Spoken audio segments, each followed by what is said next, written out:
Hello guys, welcome to my channel. आज पिछले lecture में अपन ने एक्सेलरेशन के बारे में जाना कि एक्सेलरेशन कब पैदा होता है, जब वेलोसिटी चेंज होती है।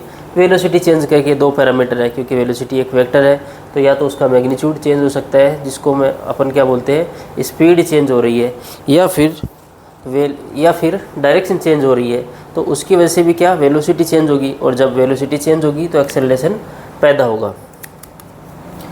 तो ए इंस्टेंटेनियस अपन को मिला था, ए इंस्टेंटेनियस या एक्सेलरेशन जो अपन को मिला था वो मिला था a equal to d we by D T, d we by D t. अगर मैं इसके लैंग्वेज कोडिंग की बात करूं, इसका मतलब क्या क्या है?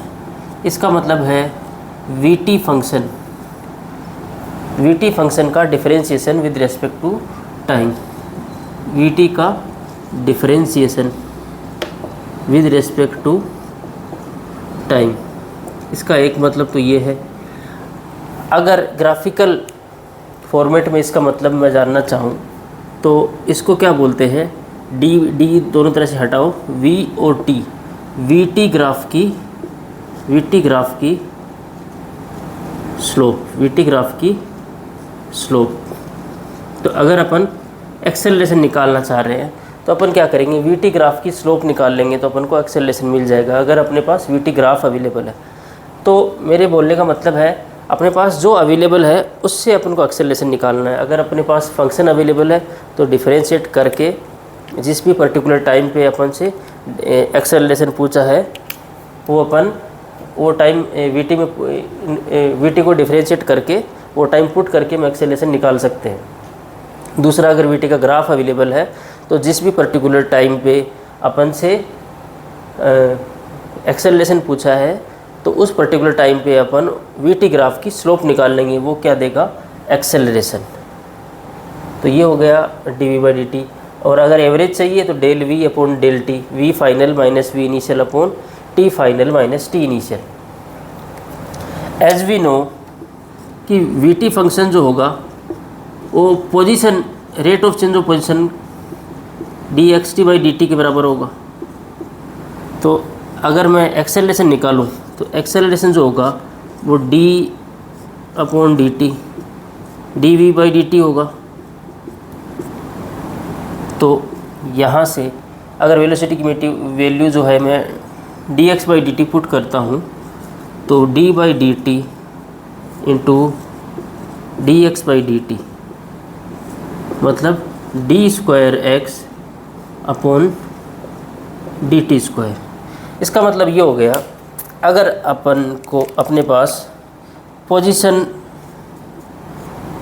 एज ए टाइम अवेलेबल है तो एक बार अगर इसको डिफरेंशिएट करेंगे तो अपन को वेलोसिटी वर्सेस टाइम का फंक्शन मिल जाएगा। अगर इसी को अपन दूसरी बार डिफरेंशिएट करेंगे तो एक्सेलरेशन वर्सेस टाइम का फंक्शन अपन को मिल जाएगा। तो अपन के पास अगर एक्स टी अवेलेबल है तो एक बार डिफरेंशिएट किया तो वी टी, फिर एक बार और किया तो ए टी। तो किसी भी टाइम पे अगर एक्स टी अवेलेबल है, वी टी पूछा है तो एक बार डिफरेंशिएट करके अपन वैल्यू पुट कर लेंगे। एक्स टी अवेलेबल है, ए टी पूछा है, दो बार डिफरेंशिएट करके वैल्यू पुट करके अपन एक्सेलरेशन की वैल्यू निकाल लेंगे।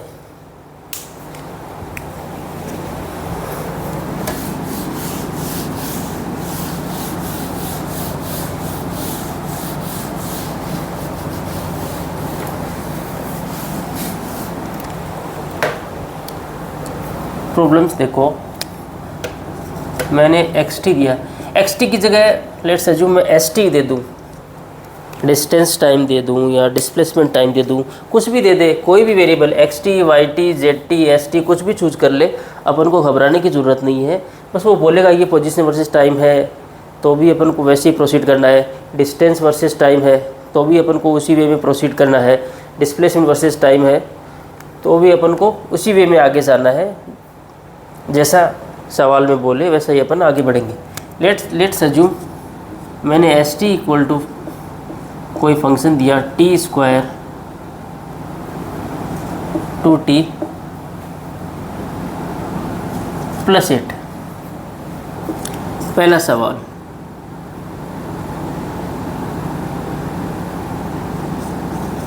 Velocity at t equal to 3 second. S क्या है, डिस्टेंस वर्सेस टाइम का ग्राफ है। तो वेलोसिटी अब एट अपन क्या निकालेंगे, एट मतलब इंस्टेंटेनियस वेलोसिटी। इंस्टेंटेनियस वेलोसिटी का मैग्नीट्यूड क्या होता है, स्पीड डिस्टेंस पे डिपेंडेंट होता है, तो अपन डायरेक्टली बढ़ सकते हैं। तो वेलोसिटी जो v इंस्टेंटेनियस जो अपन को vt का ग्राफ मिला, वो क्या मिला, वो मिला ds अपॉन dt। तो यहाँ से ds अपॉन dt जब अपन कैलकुलेट करेंगे तो ये मिलेगा 3t square plus 2। Velocity at t equal to 3 second है, मतलब t की वैल्यू कितनी पुट कर रही है, 3 v3। तो 3 इंटू 3 का square plus 2, this comes out to be 29 metre per second. Similarly मैंने बोला एक्सेलरेशन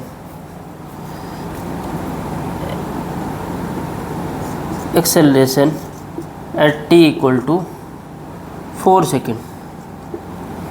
तो एक्सेलरेशन जो होता है वो dv/dt होता है। तो अगर vt अवेलेबल है, यहाँ अपने पास क्या vt अवेलेबल हो गया, या तो vt को एक बार डिफ्रेंशिएट कर लो, या फिर d square s upon dt square, या फिर s का जो फंक्शन है उसको 2 बार डिफ्रेंशिएट कर लो। एक बार डिफ्रेंशिएट करोगे तो ये मिलेगा, दूसरी बार डिफ्रेंशिएट करोगे तो अपन को 80 मिल जाएगा। तो dv/dt अपन निकाल लेते हैं। तो dv/dt कितना होगा, 60। t equal to 4 second, t equal to 4 second पे a की वैल्यू कितनी आ जाएगी, a4। तो 6 इंटू टी की वैल्यू 4 पुट करो, this is 24 metre per second square, 24 metre per second square. तो एक्सेलरेशन में क्या हुआ, चाहे एक्सेलरेशन हो चाहे वेलोसिटी हो, पहला काम तो अपन को फंक्शन निकालना ही होता है। वेलोसिटी पूछिए तो वेलोसिटी का फंक्शन निकालो, फाइल बाद में वैल्यू पुट करो। एक्सेलरेशन पूछा तो एक्सेलरेशन का फंक्शन निकालो, उसके बाद वैल्यू पुट करो, टाइम की वैल्यू पुट करो और एक्सेलरेशन कैलकुलेट करो।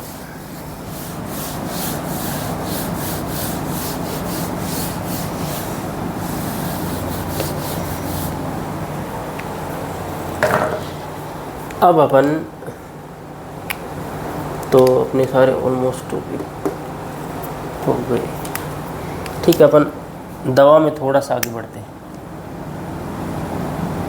दवा या पवा बोल दूँ, दवा की जगह इसको बोल दूँ पवा। पवा की दुनिया थोड़ी बहुत जानने की कोशिश करो, पवा की दुनिया थोड़ी बहुत जानने की कोशिश करो। देखो वैसे तो पवा अपन ने डिस्कस कर लिया है, पवा अपन ने क्या किया है, डिस्कस कर लिया है। अगर मैं पोजीशन को x से रिप्रेजेंट करूं, वेलोसिटी को v से और एक्सेलरेशन को मैं स्मॉल a से, तो इस तरीके से मैं करूँगा डिफरेंशिएशन और मुझे अगला वेरिएबल मिलता जाएगा। आगे मुझे क्या करना है, डिफरेंशिएशन। क्या करना है, with respect to time differentiation. तो मुझे अगला वेरिएबल मिलता जाएगा। मैं अगर ऐसे करता हूँ, क्या करता हूँ, डिफरेंशिएशन करता हूँ, तो dx/dt, देखो dx/dt, डिफरेंशिएशन करते जाओ। dx/dt क्या देगा, वेलोसिटी। एक टाइम डिफरेंशिएशन वेलोसिटी मिल जाएगी। फिर dv/dt क्या देगा, एक्सेलरेशन। फिर dA/dt कुछ नहीं, पवा से बाहर हो गए अपन। तो dx/dt क्या देगा, वेलोसिटी फंक्शन vt देगा। अब v से आगे चलो, dv/dt तो देगा एक्सेलरेशन। अब dA/dt, d of dA upon dt। तो dA/dt वैसे जर्क को रिप्रेजेंट करता है, बट अपन के काम का नहीं है, क्योंकि अपने काइनेमेटिक में तो अपने 5 पैरामीटर हैं, जिनमें 3 वेक्टर 2 स्केलर। तो पवा से आउट हो गया। पवा मतलब वेलोसिटी एक्सेलरेशन। तो इस तरीके से पावर में अगर dx/dt v du/dt a, अगर आगे जाएंगे टाइम के रिस्पेक्ट में डिफरेंशिएट करते जाएंगे तो dx/dt अपन को वेलोसिटी दे देगा, du/dt एक्सेलरेशन दे देगा, da/dt अपने काम का नहीं, अपने काम का नहीं। अब बैक आओ, यहीं से बैक आओ, यहाँ से अगर बैक आना चाह रहे हो तो ये dt को आप शिफ्ट करो इधर। अब पावर में आगे जाना डिफरेंशिएशन की बात है, पीछे आना इंटीग्रेशन है। पवा या दवा एक ही बात है, ये है पवा। अरे पवा का कलर सुंदर नहीं हो रहा।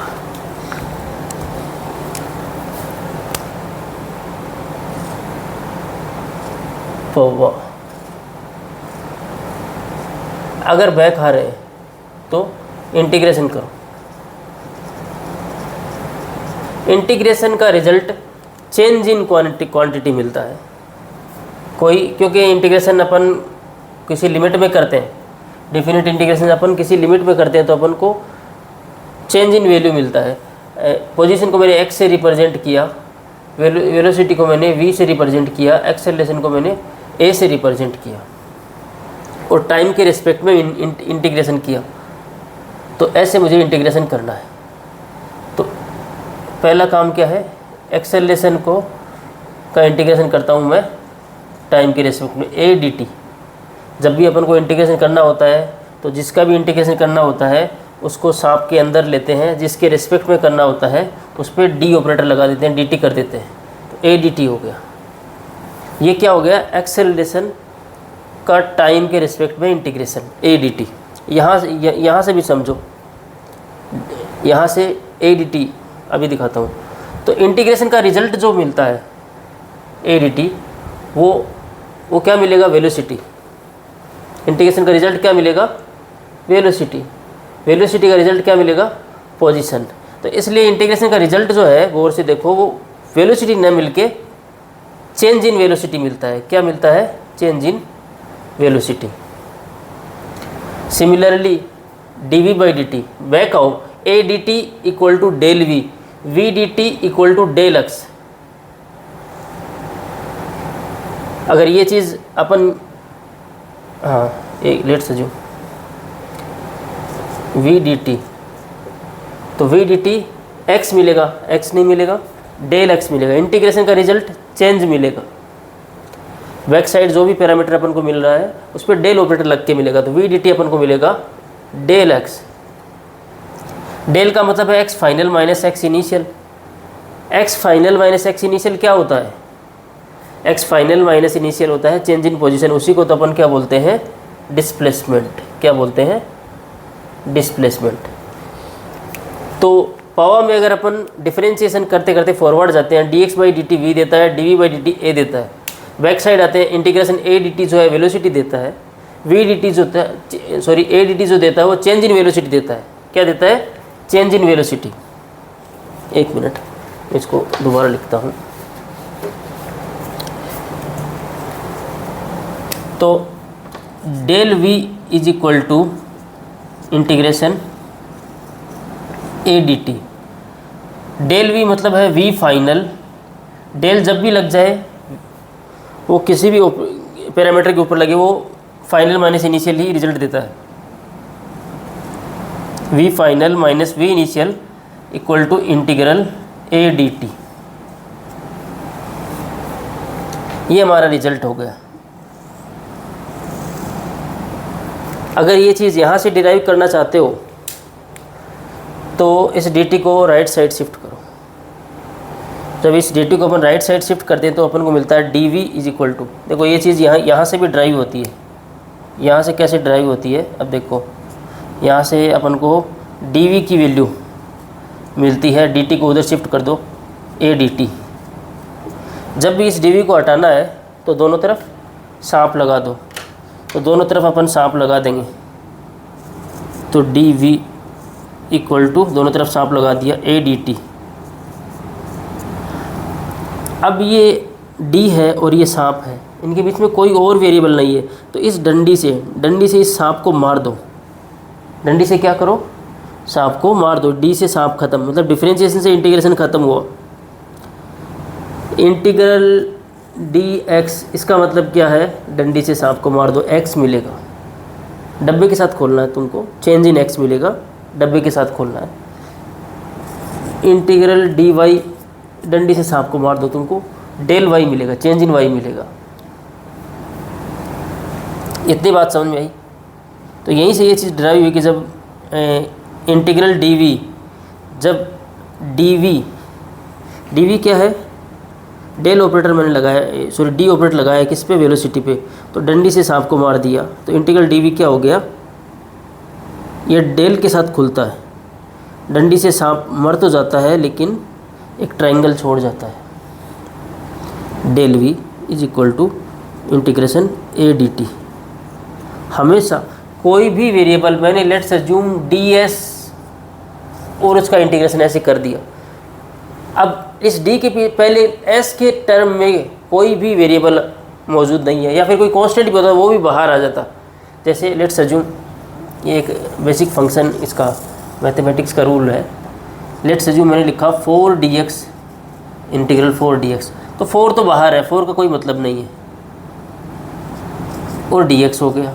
इस डंडी से आपने क्या किया, सांप को मार दिया, और सांप जैसे ही मरता है तो क्या छोड़ जाता है, ये छोड़ जाता है, तो 4 into x final minus x initial, ये इस तरीके से रिजल्ट मिलता है।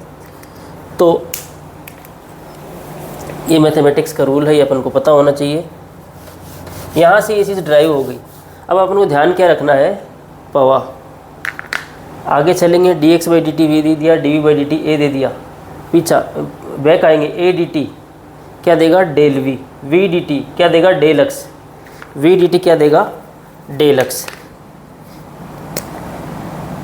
सिमिलरली वी डी टी अपन ने डिराइव किया था कि क्या देता है, डेल एक्स। अब यहाँ लिख लो del x, del x change in position है, इसी को तो डिस्प्लेसमेंट बोलते हैं, इसी को क्या बोलते हैं, डिस्प्लेसमेंट, इसी को बोलते हैं डिस्प्लेसमेंट। तो डिस्प्लेसमेंट अगर अपन को चाहिए तो वो होगा इंटीग्रल वी डी टी। यहाँ तक कोई डाउट कि पावर में अगर आप डिफरेंशिएशन करके आगे चलोगे तो आपको अगले वाला पैरामीटर मिलता जाएगा। अगर पावर में आप बैक साइड चलोगे तो पिछला पैरामीटर मिलेगा लेकिन चेंज लगा होगा, फाइनल माइनस इनिशियल। तो डेल एक्स डिस्प्लेसमेंट जो हुआ, अगर मैं डिस्प्लेसमेंट को एस से रिप्रेजेंट करूँ, तो एस जो हुआ वो मिला integral V D T, integral V D T.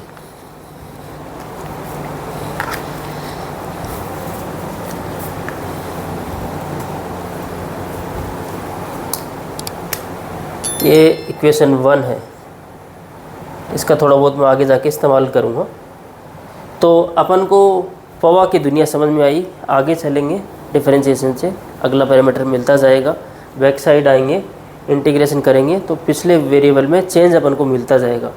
लेकिन अब इनमें ध्यान क्या रखना है, इनकी कोडिंग ध्यान रखनी है। जिस तरीके से D we by D T का मतलब ग्राफ में क्या होता है, वी टी ग्राफ की स्लोप, उसी तरीके से अब यहाँ देखो, एक बार ये नोट कर लिया तो यहाँ देखो फिर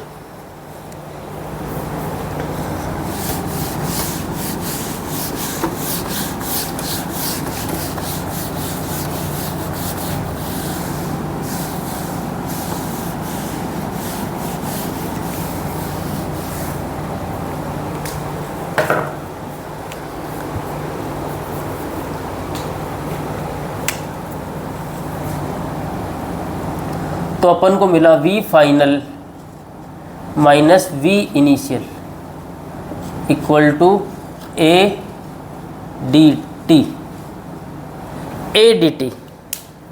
अब इसकी कोडिंग आप बेसिक मैथमेटिक्स में पढ़ोगे, मेरे लेक्चर देख लेना। इसका मतलब क्या होता है, ग्राफ के टर्म में क्या होता है, फंक्शन के टर्म में क्या होता है। इसका मतलब है at, अगर फंक्शन की टर्म में अगर मैं इसकी बात करूं लेट्स अज्यूम मैं फंक्शन की टर्म में अगर इसकी बात करूं तो ये है डिफरेंशिएशन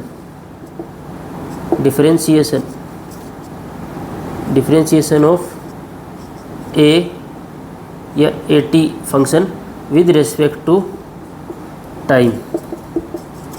एक तो ये मतलब है, ये मतलब तो अपन अच्छे से जान गए कि इंटीग्रल ए डी टी का मतलब क्या है, ए का इंटीग्रेशन। ये जो डी टी है, डी एक्स है, डी वाई है, इसके आगे जो भी लटक मटक रहा है उसी को फंक्शन बोलते हैं, और सांप लगने के बाद उसका हो गया इंटीग्रेशन। तो अपन को ध्यान क्या रखना है कि D T, D Y, D X, उसके आगे जो लटक मटक रहा है वो फंक्शन है, और इस तरीके से मैंने अगर रिप्रेजेंट किया है तो उसका अपन को क्या करना है, इंटीग्रेशन करना है। अब दूसरा इसका मतलब क्या है, इंटीग्रल ए डी टी, इसका मतलब क्या है ये ध्यान दो। इसका मतलब दूसरा है, जैसे D we by D T के दो मतलब मैंने आपको बताए थे कि it is a differentiation of V with respect to T, एक, या फिर वी टी ग्राफ की स्लोप, दो मतलब। सिमिलरली इसके भी, इस टर्म के भी दो मतलब हैं। अगला इसका मतलब है ए टी ग्राफ का एरिया, ए टी ग्राफ का एरिया। तो अपन को अगर वेलोसिटी चाहिए तो अपन ए टी ग्राफ का एरिया निकालेंगे, अपन अपने पास इनिशियल अवेलेबल रहेगी, उसके हिसाब से अपन फाइनल भी कमेंट कर लेंगे। ए टी ग्राफ का एरिया क्या देता है, change in velocity. A T graph का एरिया क्या देता है, चेंज इन वेलोसिटी। अगर टाइम के फंक्शन में अवेलेबल तो अपन डिफरेंशिएशन करके निकाल लेंगे। Similarly del X equal to integral V D T, इसके दो मतलब, इसके कितने मतलब, दो मतलब। एक तो है वी फंक्शन का differentiation of V T with respect to T, differentiation of V T with respect to time. अगर अपने पास वी टी फंक्शन अवेलेबल है, अगर अपने पास वी टी का ग्राफ अवेलेबल है, तो इंटीग्रल वी डी टी क्या देता है, area under V T, area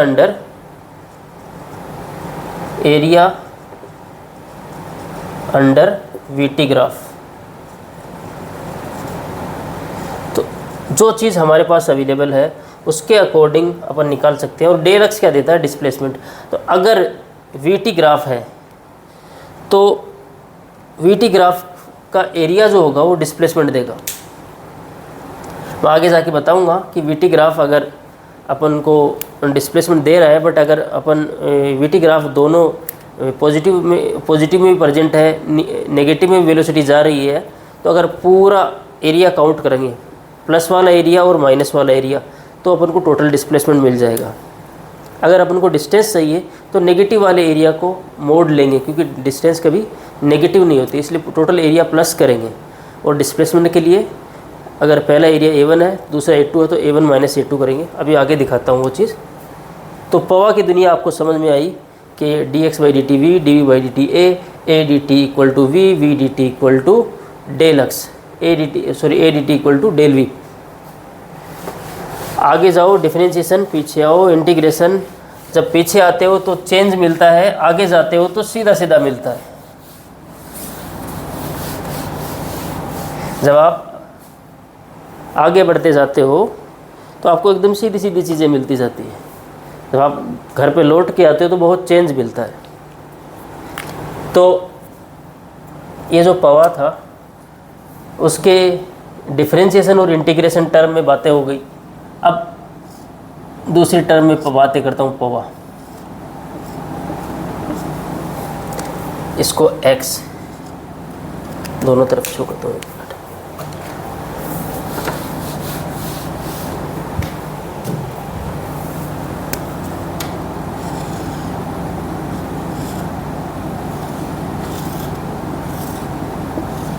पवा पोजीशन को x से, वेलोसिटी को v से, एक्सेलरेशन को a से। तो अगर अपन आगे जाते हैं, अगर अपन ये t के रेस्पेक्ट में देखो, सिर्फ t के रेस्पेक्ट में देखो, टी के रेस्पेक्ट में। देखो आगे चले, मतलब डिफरेंशिएशन मैंने आपको बेसिक में बताया है। एसटीडी कोड का मतलब होता है स्लोप टेन थीटा डिफरेंशिएशन। तो डिफरेंशिएशन बोलूँ या स्लोप बोलूँ एक ही बात हो गई विद रिस्पेक्ट टू, अगर मैं टाइम जो भी दो पैरामीटर अपन को दिए हैं।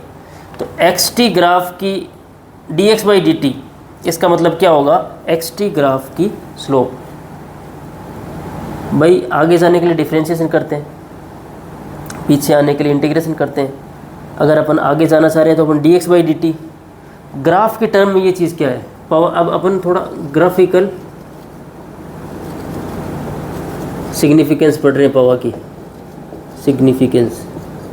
अभी अपन क्या पढ़ रहे हैं, ग्राफिकल सिग्निफिकेंस ऑफ पावर।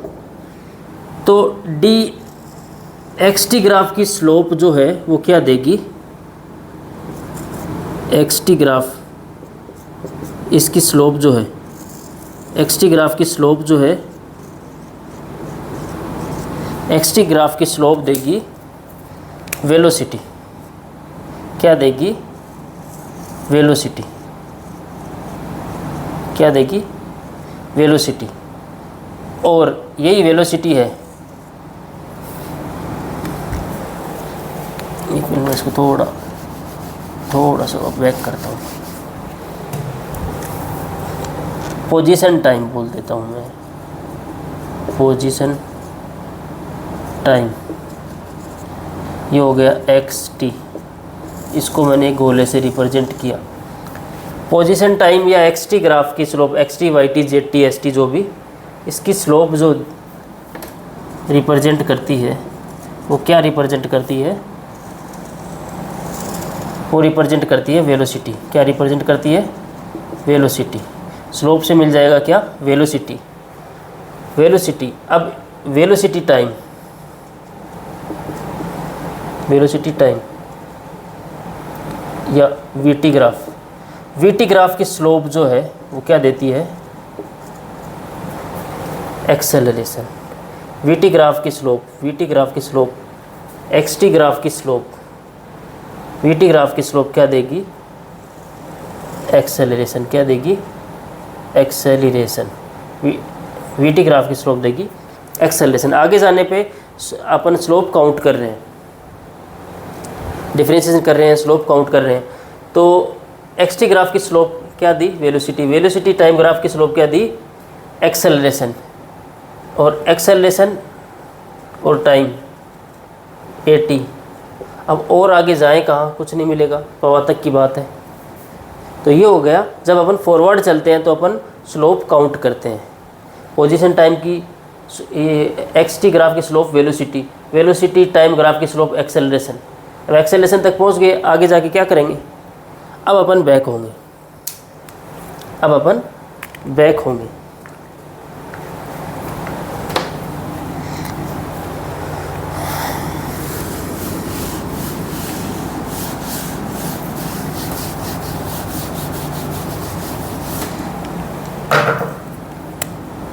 अब बैक चलो, वही पवा है, मैंने इसको पी वी ए, ये एक्स, ये वी, ये ए। अब देखो बैक आओ, एक मिनट को थोड़ा नोट रिप्रेजेंट करता हूँ।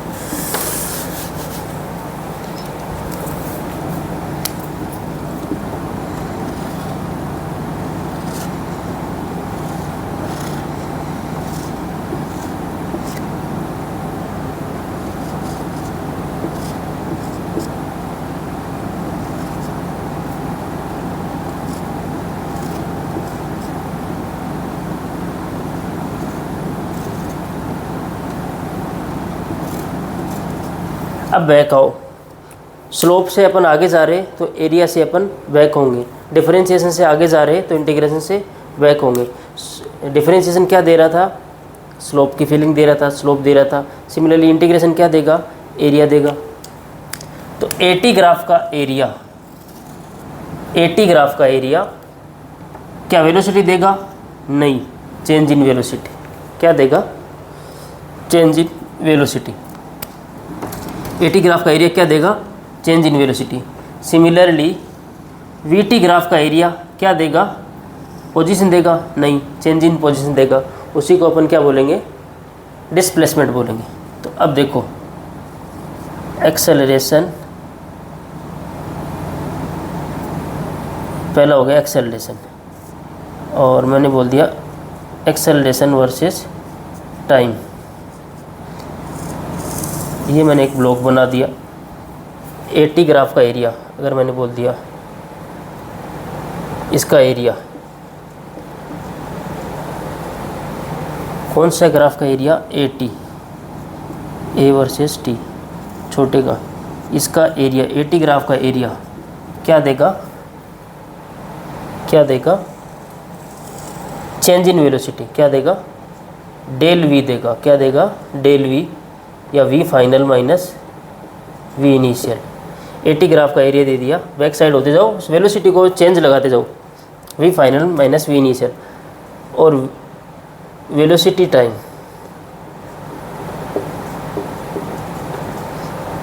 वीटी ग्राफ, वीटी ग्राफ का एरिया जो है, एरिया क्या देगा, डेल एक्स देगा, क्या देगा, डेल एक्स देगा, change x final minus x initial, और इसी डेल एक्स को क्या बोलते हैं, एटी ग्राफ, वीटी ग्राफ का एरिया देगा क्या, डेल एक्स, क्या देगा, थोड़ा सा एक मिनट,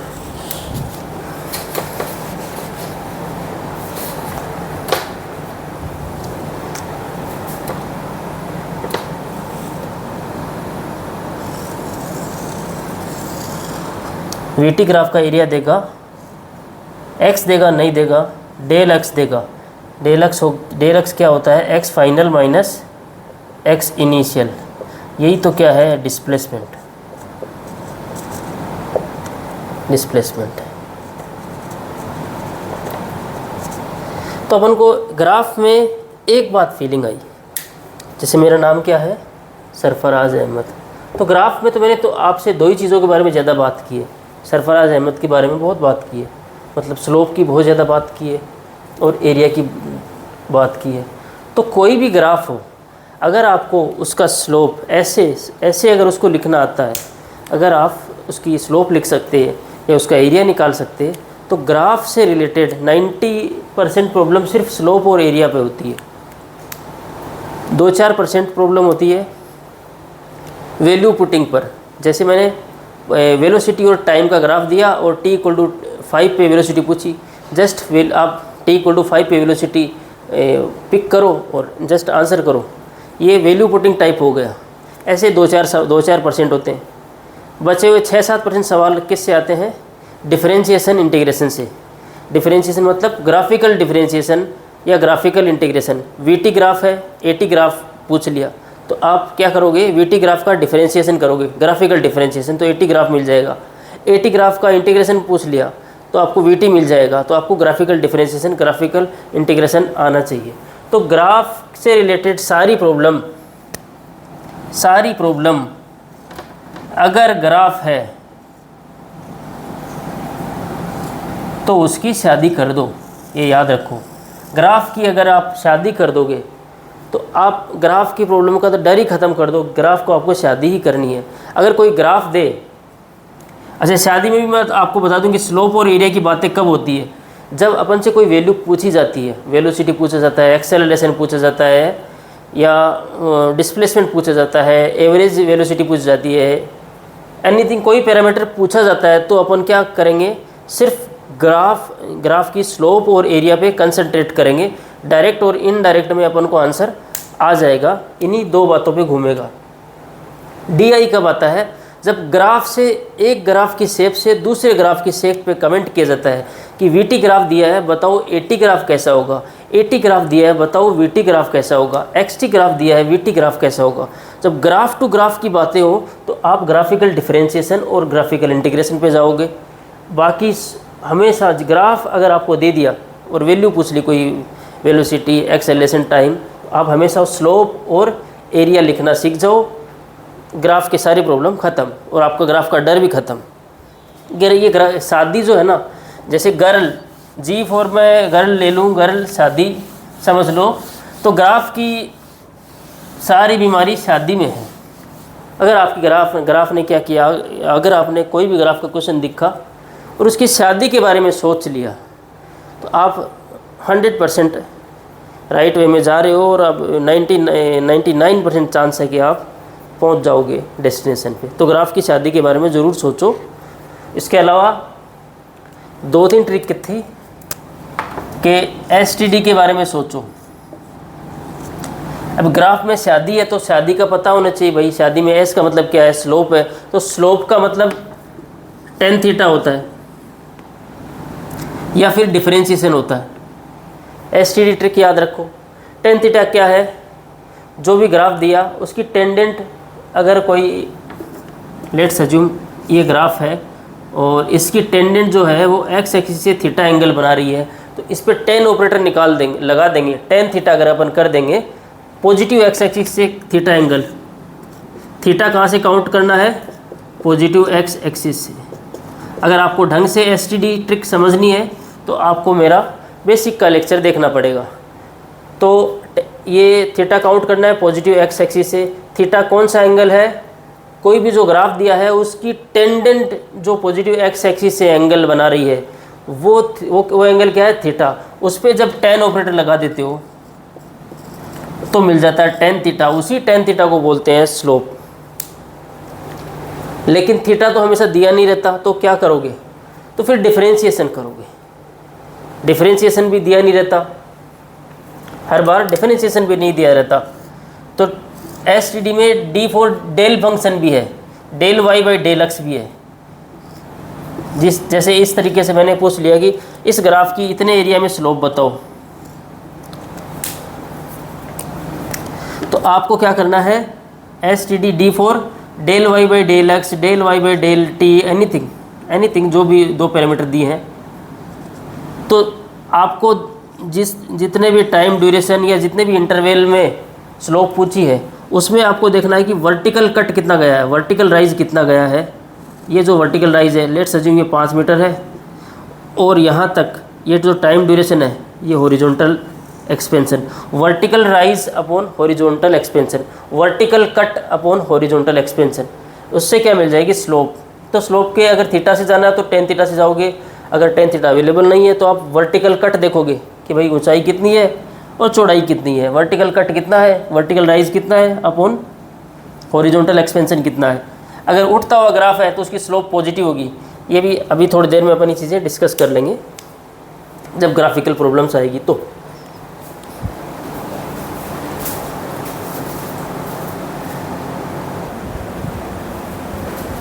ग्राफ की सारी प्रॉब्लम अपन शादी से सोल्व कर लेंगे। ग्राफ से रिलेटेड प्रॉब्लम अभी थोड़ी देर बाद में डिस्कस करूँगा। उससे पहले मैं तो ग्राफ से रिलेटेड सारी प्रॉब्लम सोल्व करने के लिए अपन क्या करेंगे, ग्राफ की शादी के बारे में सोचेंगे। इससे रिलेटेड प्रॉब्लम थोड़ी देर बाद डिस्कस करूँगा। उससे पहले मैं आपको बता देता हूँ मोशन अंडर यूनिफॉर्म एक्सेलरेशन, दूसरे वे में equation of motion. Motion under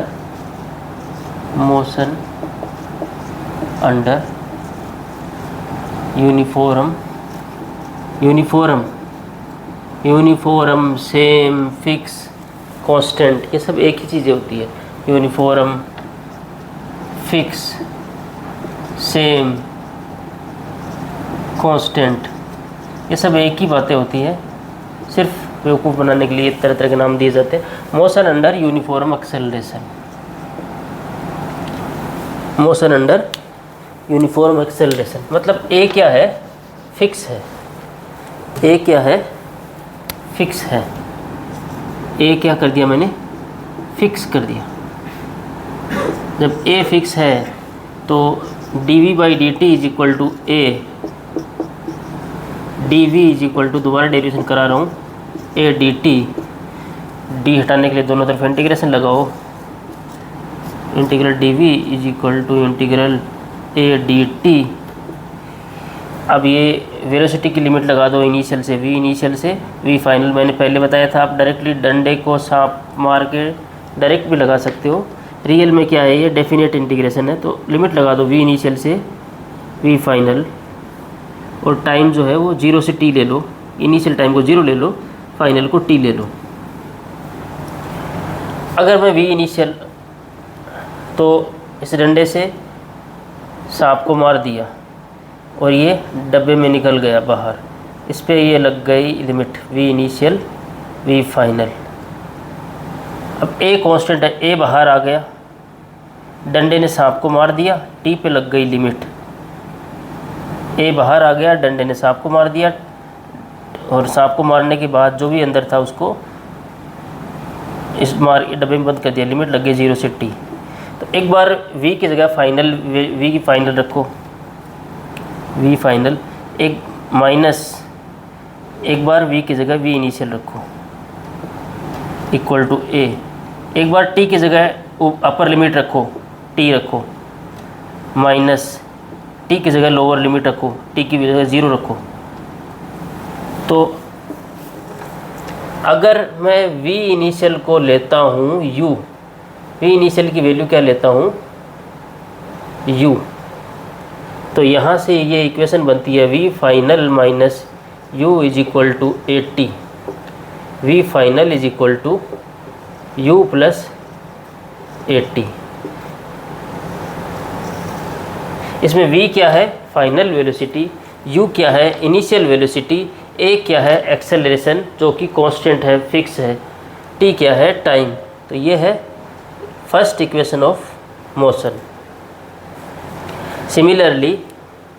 similarly अगर मैं इसी इक्वेशन 1 को, अगर मैं v को ds/dt पुट करता हूँ और इक्वेशन 1 का with respect to time integration करता हूँ, अभी करता हूँ। First equation of motion v equal to u plus 80, V final को v पुट कर लेता हूँ, V final equal to V initial equal to u, V final equal to v। तो इक्वेशन ऑफ मोशन क्या बन गई v equal to u plus 80।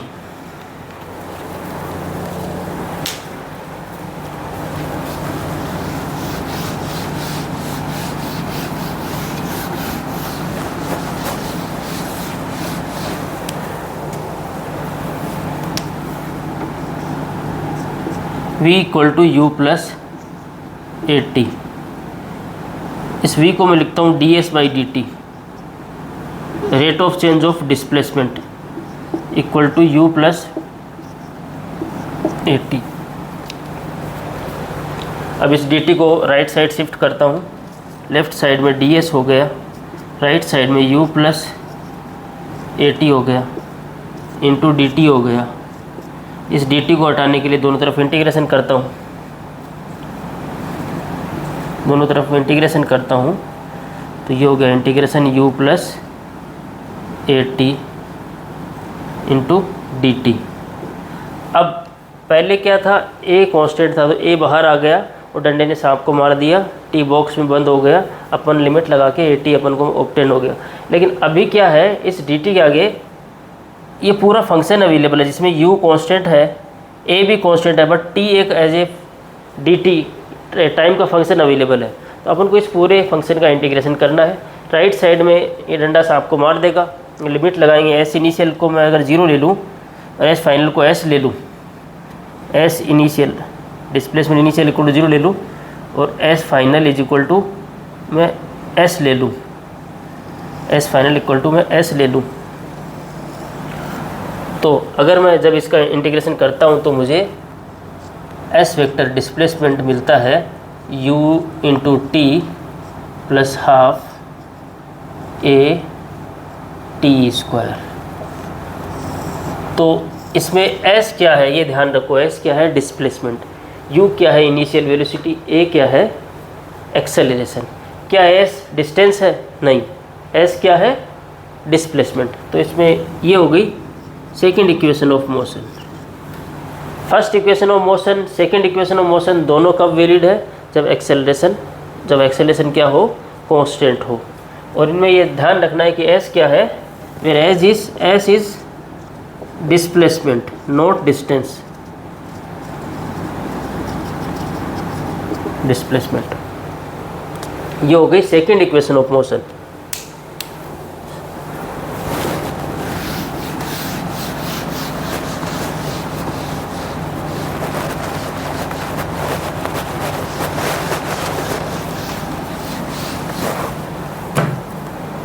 तो पहली इक्वेशन ऑफ मोशन हो गई v is equal to U plus A T. Second equation of motion हो गई s equal to U T plus half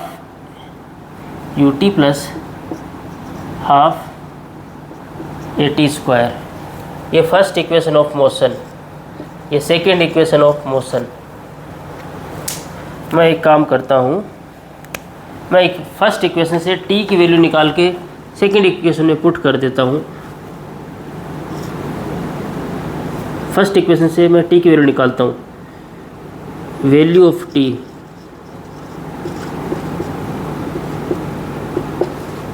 from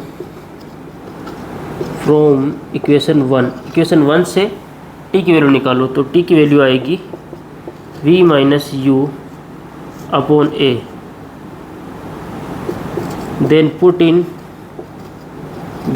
in equation 2। अपन डेरिवेशन नहीं कर रहे, इक्वेशन 2 में जैसे t की वैल्यू पुट करेंगे तो अपन को फाइनली डिराइव होके ये इक्वेशन आएगी v square minus U square equal to 2as। ये हो गई थर्ड इक्वेशन ऑफ मोशन। ये क्या हो गई? Third equation of motion.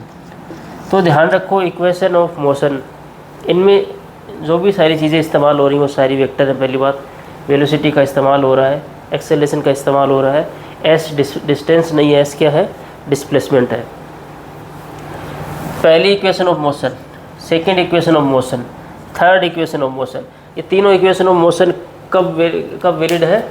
Under uniform acceleration, under constant acceleration, fix acceleration, same acceleration. तो ये तीन इक्वेशन ऑफ मोशन है। जब भी हमारे पास कांस्टेंट एक्सेलरेशन अवेलेबल है, ये इक्वेशन ऑफ मोशन लगा के अपन आगे बढ़ सकते हैं। अब इसमें अपन को समझ में आ रहा है कि अगर एक्सेलरेशन पॉजिटिव है इक्वेशन 1 से, तो ये वेलोसिटी फाइनल जो है u में कुछ जुड़ता जाएगा, क्योंकि भाई t तो फिक्स है, t 1 2 3 अपन वैल्यू पुट करते जाएंगे। a भी अगर पॉजिटिव है तो u में कुछ जुड़ता जाएगा। अगर टाइम जैसे जैसे बढ़ता जाएगा तो ये जुड़ने वाली चीज़ बढ़ती जाएगी, तो टाइम के साथ में वेलोसिटी भी बढ़ती जाएगी। तो यहाँ a तो फिक्स है, और अगर वो पॉजिटिव है तो जैसे जैसे टाइम बढ़ेगा u में जुड़ने वाली क्वांटिटी बढ़ती जाएगी, मतलब वेलोसिटी बढ़ती जाएगी। तो अपन को समझ में आएगा कि अगर वेलोसिटी और एक्सेलरेशन दोनों अगर एक ही डायरेक्शन में है तो वेलोसिटी राइज होती है। अगर वेलोसिटी पॉजिटिव है और एक्सेलरेशन दोनों पॉजिटिव है तो वेलोसिटी पॉजिटिव डायरेक्शन में राइज होगी, और दोनों अगर नेगेटिव है तो नेगेटिव डायरेक्शन में राइज होगी। एक पॉजिटिव है दूसरा नेगेटिव है तो वेलोसिटी डाउन होगी या डिक्रीज होगी। ये तीन इक्वेशन ऑफ मोशन है। इनमें से क्या कोई भी दो चीज़ दी रहेगी, भाई u और a they they, u a t they they, v पूछ ले, कोई भी दो पैरामीटर एटलीस्ट दिए रहेंगे, और तीसरा 2 पैरामीटर या 3 पैरामीटर दिए रहेंगे, और जो अननोन पैरामीटर है वो अपन को फाइंड आउट करना है। अगर एक्सेलरेशन कांस्टेंट है, ये इस बात का अंदाज़ा अपन को लग गया तो अपन इक्वेशन ऑफ मोशन लगा के डायरेक्टली आगे बढ़ लेंगे। तो अब तक हमारे 2 टॉपिक कवर हो गए, ग्राफिकल प्रॉब्लम्स और दूसरा इक्वेशन ऑफ मोशन। एक छोटा सा टॉपिक रह गया था बीच में, वेलोसिटी की यूनिट का कन्वर्जन, किलोमीटर पर आवर को मीटर पर सेकंड में कन्वर्ट करना। किलोमीटर को पहले मीटर में लिखो, कितना? 1000 मीटर। फिर हावर को सेकंड में लिखो, 3600 सेकंड। ये 2 0 से 2 0 कैंसिल आउट, ये हो गया 5/18। तो 5/18 मीटर पर सेकंड। तो 1 kilometre per hour is equal to 5/18 metre per second. ये अपन को ध्यान रखना है कि 1 किलोमीटर पर आवर कितना होता है? 5/18 मीटर पर सेकेंड। और ध्यान में रखेंगे कैसे, किस तरीके से अपन इस बात को ध्यान में रखेंगे कि भाई अभी 2 मिनट में पहले उल्टा सिखा देता हूँ। 1 मीटर पर सेकेंड को अपन अगर कन्वर्ट करना चाह रहे हैं इसमें किलोमीटर पर आवर में, पहले मीटर को किलोमीटर में पुट करो, तो 1 मीटर किलोमीटर में कितना हो गया, 1/1000 किलोमीटर। दूसरी बात, सेकंड को आवर में पुट करो तो 1/3600 आवर हो गया। अब ये जो रेशो मिला अपन को वो मिला 3600 डिवाइडेड बाई 1000, तो ये आता है 18 divide by 5 kilometre per our. तो 1 मीटर पर सेकेंड जो है वो क्या हो गया, 18/5 किलोमीटर पर आवर में कन्वर्ट हो गया। तो दूसरा जो अपन को, 1 मिनट उठा देता हूँ इसको यहाँ से।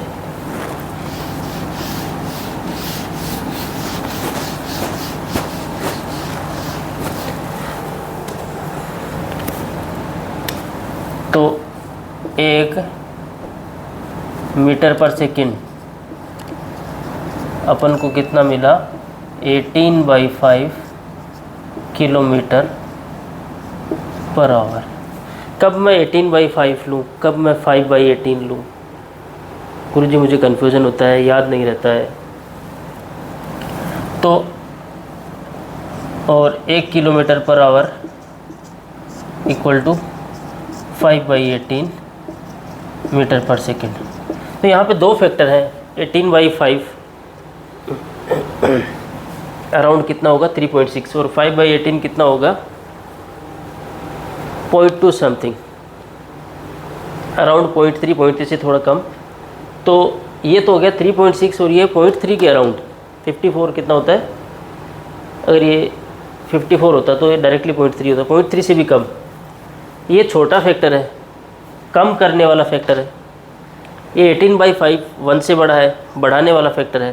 तो जब भी अपन को यूनिट बढ़ानी हो, क्या करनी हो, यूनिट बढ़ानी हो, पहले यूनिट घटानी हो।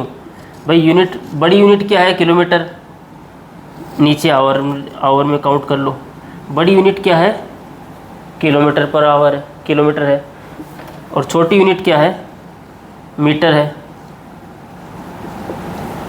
तो अपन को क्या करना है, किलोमीटर से मीटर में कन्वर्ट करना है। बड़ी यूनिट को किस में लेना है, छोटी यूनिट में। किलोमीटर को मीटर में लेना है, तो किससे मल्टीप्लाई कर दो, 5/18 से। ठीक है, 5/18 से तो मीटर पर सेकेंड में हो जाएगा। सिमिलरली मीटर पर सेकेंड जो है, मीटर पर सेकेंड जो है भाई, उसको अगर किलोमीटर पर आवर में कन्वर्ट करना है तो मीटर को किलोमीटर में ले जाना है। भाई 1 मीटर को किलोमीटर में लेके जाना है, बड़ी यूनिट करनी है तो बड़े फैक्टर से मल्टीप्लाई करना है। बड़ी यूनिट करनी है तो बड़े फैक्टर से मल्टीप्लाई करना है, 18/5 से मल्टीप्लाई करना है। तो ये कन्वर्ट हो जाएगा किलोमीटर पर आवर में। तो ये एक साइक्लिक डायग्राम है, ये याद रखो। और ये याद रखो, जब किलोमीटर को मीटर में कन्वर्ट करना है, बड़ी को छोटी करना है, तो छोटे वाला फैक्टर 5/18 काउंट करो। जब मीटर को किलोमीटर में करना है, यूनिट को बड़ा करना है, तो बड़े वाला फैक्टर 18/5 से मल्टीप्लाई करो। मैं 1-2 एग्जाम्पल इस पे करवाता हूँ ताकि आपको ये याद रहे।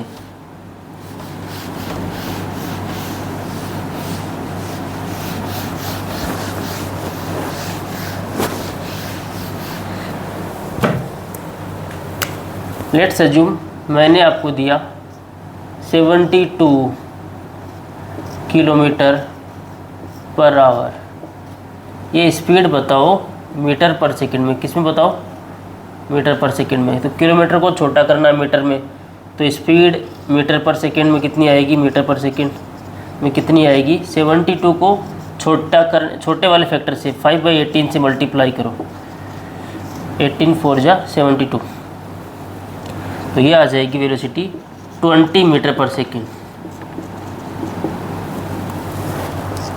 अगर मैंने आपको स्पीड दी है 72 किलोमीटर पर आवर, अगर उसको कन्वर्ट करना है मीटर पर सेकंड में, तो ये आ गई। इसको 5/18 से मल्टीप्लाई करो, वही बड़ी यूनिट को छोटी करनी है तो छोटे वाले फैक्टर से मल्टीप्लाई करो, तो वेलोसिटी आ गई 20 मीटर पर सेकंड। सिमिलरली वेलोसिटी जो है वो हमारे पास अवेलेबल है, वो है 30 metre per second, 30 metre per second. इसको कन्वर्ट करना है किलोमीटर पर आवर में, किलोमीटर पर आवर में। मीटर छोटी यूनिट है, बड़ी यूनिट में कन्वर्ट करना है तो बड़े वाले फैक्टर से मल्टीप्लाई करो। तो वेलोसिटी किलोमीटर पर आवर वो कितनी होगी, बड़े वाले फैक्टर से। 30 को किससे मल्टीप्लाई करो, बड़े वाले फैक्टर से। बड़ा वाला फैक्टर कौन सा है, 18/5, इससे मल्टीप्लाई करो तो 5 6 30, 18 इंटू 6 कितना हो गया, 108 किलोमीटर पर आवर।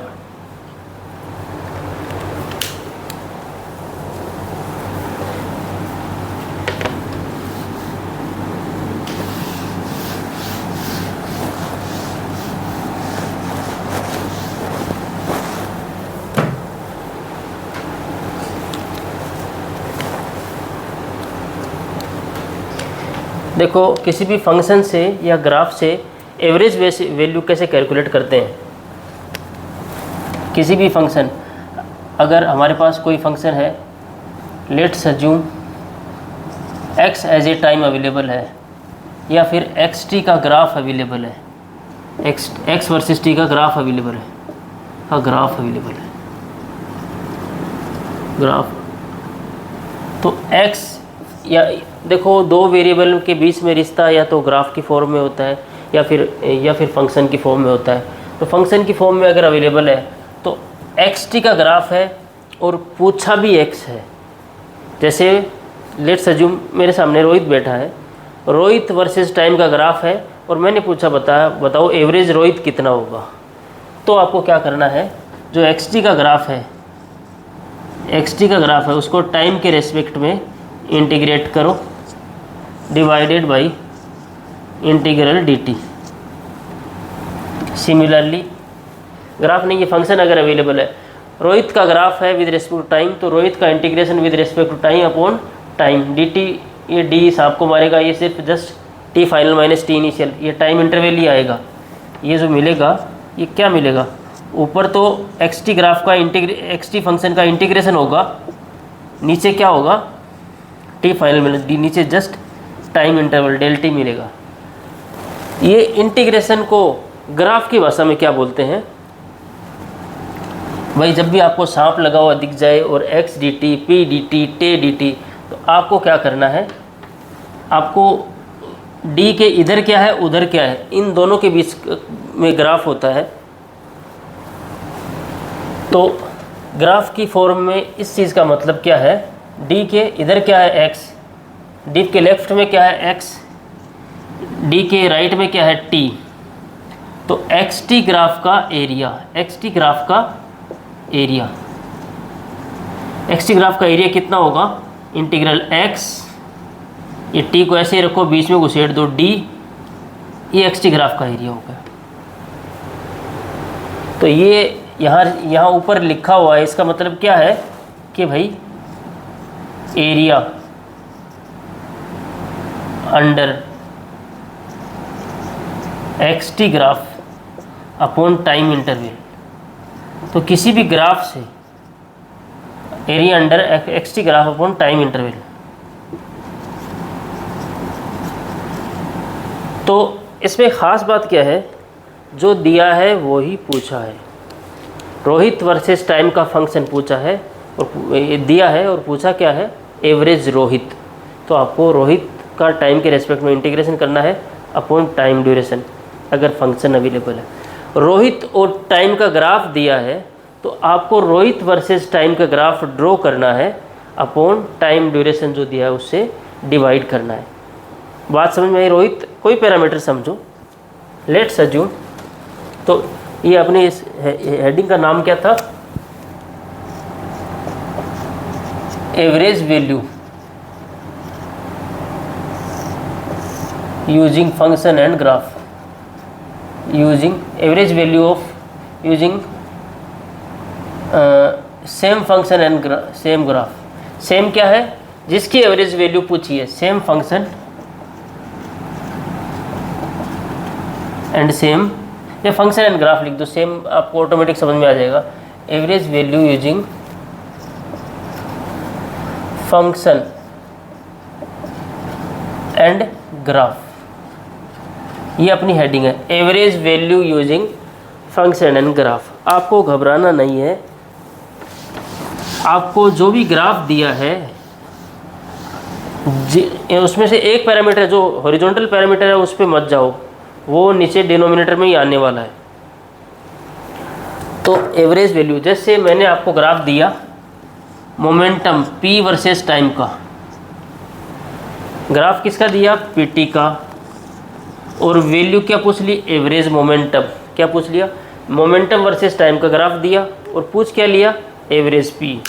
पीटी दिया, एवरेज पी पूछा, तो आपको कुछ नहीं करना, एरिया अंडर पीटी। देखो कोई फिक्स ड्यूरेशन बताऊंगा कि 10 सेकंड तक, 10 सेकंड में एवरेज मोमेंटम बताओ, तो 10 सेकंड तक का एरिया अंडर पीटी निकालोगे आप, area under PT divided by time, जितना भी मैं बोलूँ 10 सेकंड 5 सेकंड।